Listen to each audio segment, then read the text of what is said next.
మొన్న Kurnool MP BC నాయకుడు వెళ్ళాడు, వైసీపీ ఎంపీ. టికెట్ ఇస్తారా ఎవరో తర్వాత సంగతి ముందు ఇంటర్వ్యూ ఇచ్చి టికెట్ ఇవ్వకపోతే ఎందుకు ఎవరో చెప్పాల్సిన అవసరం ఉంది.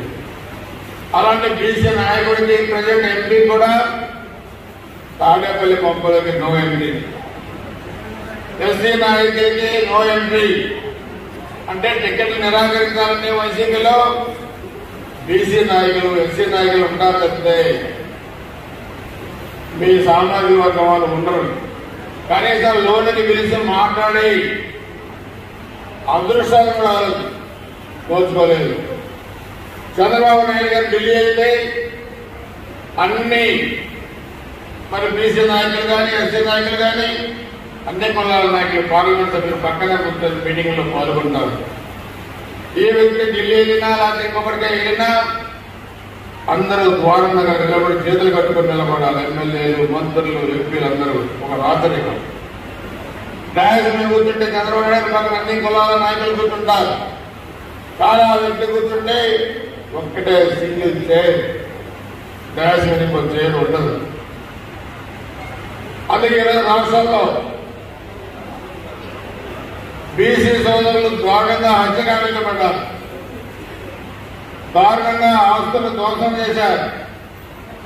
ఇప్పుడే మన వాళ్ళు చెప్పారు, బీసీ కులాలని ఓటు బ్యాంకుగా వాడుకొని టికెట్లు కూడా నిరాకరించిన జగన్మోహన్ రెడ్డి ఒకవైపు, ఎక్కడో మారుమూల ప్రాంతంలో ఒక సామాన్య కార్యకర్తని గొంతుకోసి తప్పితే అటవీ ప్రాంతానికి వెళ్లి ఆ కార్యకర్తని కుటుంబ సభ్యుడిగా భావించి పాడమోసిన వ్యక్తి చంద్రన్న ఒకవైపు ఆలోచించాలి. రాష్ట్రంలో మొత్తం మన చంద్రబాబు నాయుడు గారికి ఈ సన్నాసి జగన్మోహన్ రెడ్డికి తేడా పడుతుంది. అందరూ కూడా గమనించాల్సిన అవసరం లేదు. రాష్ట్ర ప్రభుత్వానికి అందరూ కూడా, ముఖ్యంగా బీసీ సోదరులందరూ కూడా ఆలోచించాలి. అందుకని మనందరం కూడా ఈరోజు ఎన్నికలు సమీపించినాయి. 10% పైగా సీట్లు మనకు రావాలి.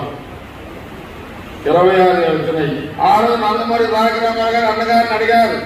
ఆ టీవీలో ఒక ఈనాడు, ఆంధ్రజ్యోతి అలాంటి పేపర్లు ఉన్నాయి.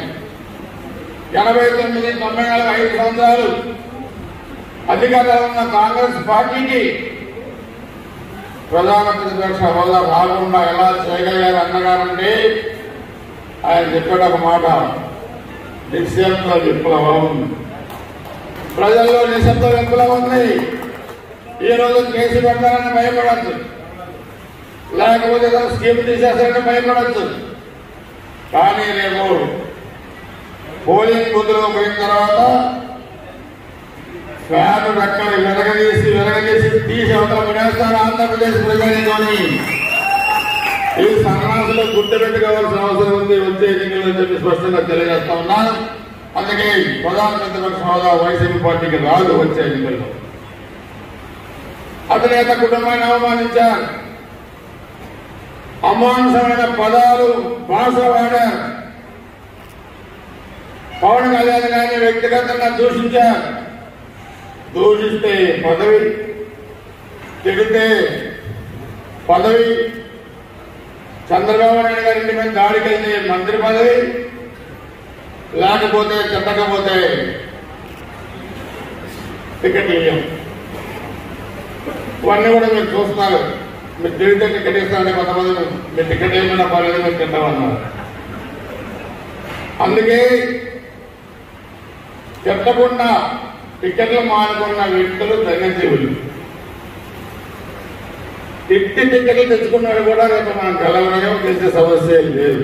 కానీ దానికి భారీ మూల్యం, అడ్డగోలుగా నోరు బారేసుకున్న నా కొడుకులకి భారీ మూల్యం చెల్లించాల్సిన పరిస్థితులు రాష్ట్రంలో అర్థాయన సంఘం కూడా కత్తిరిస్తా ఉన్న గుర్తుపెట్టుకోండి. నేను చాలాసార్లు చెప్పాను, మమ్మల్ని చంపిన వాళ్ళనైనా వదిలిపెడతామే కానీ మా అధినేత కుటుంబాన్ని మాట్లాడిన వాళ్ళు కానీ సోషల్ మీడియాలో మా మహిళల పట్ల అమానుషంగా పోస్టులు పెట్టిన నా కొడుకులను కానీ